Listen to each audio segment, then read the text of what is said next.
Hi viewers, ఈ రోజు మనమైతే చిత్రాలలో ఉన్నాము. జనసేన ఆవిర్భావ సభ 12వ ఆవిర్భావ సభ చాలా గ్రాండ్ గా అయితే ఈ ఇయర్ చేస్తున్నారు. గెలిచిన తర్వాత అంటే 100% స్ట్రైక్ రేట్ తర్వాత జరుగుతున్న ఈ ఆవిర్భావ సభ చాలా అయితే స్పెషల్ అనే చెప్పుకోవాలి.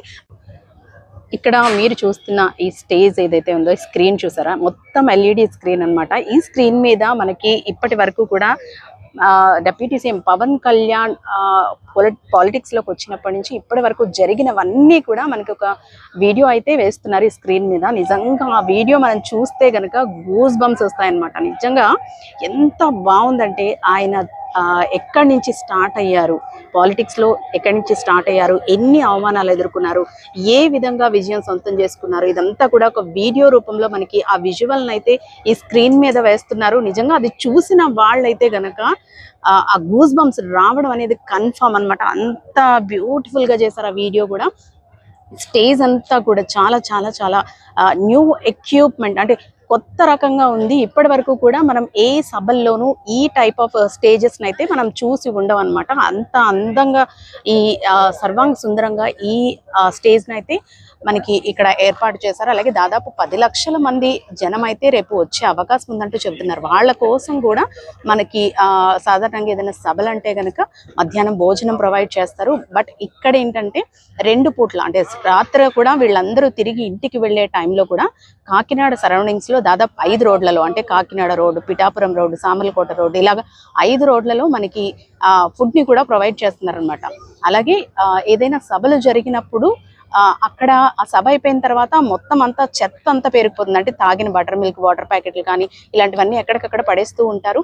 వాటన్నిటిని క్లీన్ చేయడానికి సభలు అయిపోయిన తర్వాత మనకి మున్సిపాలిటీ వాళ్ళు వస్తూ ఉంటారు. కానీ ఇక్కడ ఏంటంటే జన సైనికులే ఆ బాధ్యతను కూడా తీసుకున్నారు. సభ అయిపోయిన తర్వాత క్లీన్ అండ్ గ్రీన్ గా మళ్ళీ ఈ వేదిక ప్రాంగణాన్ని అంతా కూడా మొత్తం క్లీన్ చేసే బాధ్యతను కూడా జన సైనికులే తీసుకున్నారు. ఎంత గ్రేట్ కదా. దాదాపు 16 కమిటీలని వేసి ఆ కమిటీలకి ఒక్కొక్క కమిటీకి ఒక్కొక్క బాధ్యతను అప్పగించి ఎక్కడ కూడా ఎలాంటి అవాంఛనీయ ఘటనలు జరగకుండా మొత్తం ఎవరైతే ఈ సభలకు హాజరవుతున్నారో వారంతా సుదూర ప్రాంతాల నుంచి వచ్చే వాళ్ళంతా కూడా ఎలా అయితే పవన్ కళ్యాణ్ గారిని అలాగే సభని ఆయన చేసే ప్రసంగాన్ని చూడడానికి వస్తారో అంతే సేఫ్ గా మళ్ళీ తిరిగి ఇంటికి వెళ్లేందుకు కూడా పూర్తి జాగ్రత్తలు అయితే తీసుకుంటున్నారు. పోలీస్ డిపార్ట్మెంట్ కానివ్వండి, లేదంటే అదర్ డిపార్ట్మెంట్స్ అన్నీ కూడా దాదాపు నెల రోజుల నుంచి కూడా ఈ పనులన్నిటినీ కూడా దగ్గరుండి చూసుకుంటున్నారు.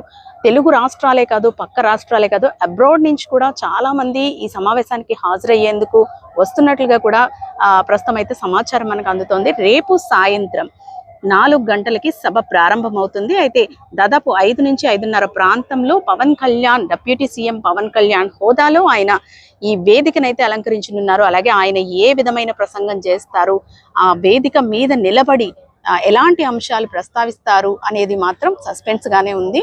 ఎందుకంటే ఈసారి ఎప్పుడైనా మనం పవన్ కళ్యాణ్ గారి సభలు చూసుకుంటే గనక సభ ముందంతా జనంతో నిండిపోతుంది. అంటే కాకినాడలో ఉన్న సాగర తీరం జనసంద్రం ఇక్కడ మనకి కనిపిస్తుంది. రేపు అయితే కనుక దాదాపు 10 లక్షల మంది ఇక్కడికి వచ్చే అవకాశం ఉందంటున్నారు. వారికి తగ్గట్లుగానే అన్ని ఏర్పాట్లు చేశారు.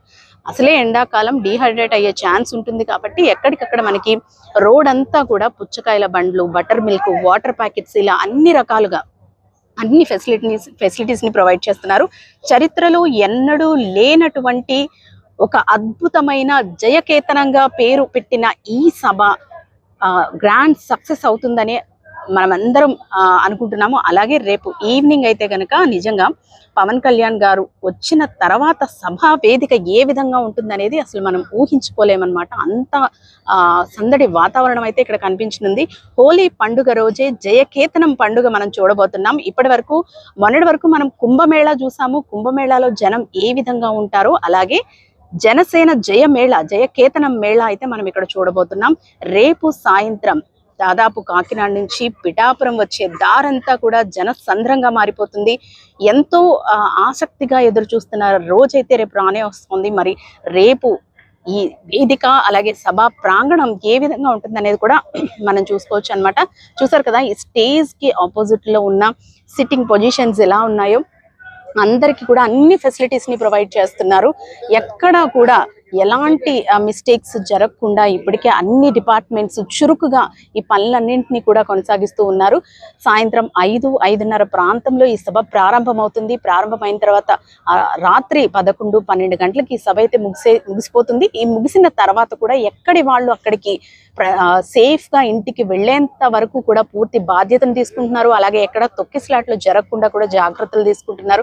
వచ్చిన వారు కూడా అంతే జాగ్రత్తగా ఇంటికి వెళ్ళాలని తమకు సహకరించాలంటూ కూడా చెబుతున్నారు. సాధారణంగా జనసేన సభలంటేనే చాలా డిసిప్లైన్డ్ గా ఉంటారనే చెప్పుకోవాలి. జన సైనికులు, వీర మహిళలు మనకి చరిత్రలో ఎక్కడా లేదు. ఏ పార్టీ కూడా మహిళలకు పెద్దపీట వేసిన పార్టీలు అయితే మనకి ఎక్కడ కనిపించవో అది ఒక్క జనసేన పార్టీకి మాత్రమే ఆ క్రెడిట్ దక్కిందని చెప్పుకోవాలి. వీర మహిళలు అని నామకరణం చేసిన మహిళలకు ప్రధానంగా స్టేజ్ మీద మాట్లాడే అవకాశాన్ని అయితే రేపు కల్పిస్తున్నారు. సాంస్కృతిక కార్యక్రమాలతో పాటు మహిళలకు పెద్ద ఎత్తున స్టేజ్ మీద మాట్లాడే అవకాశం అయితే ఇస్తూ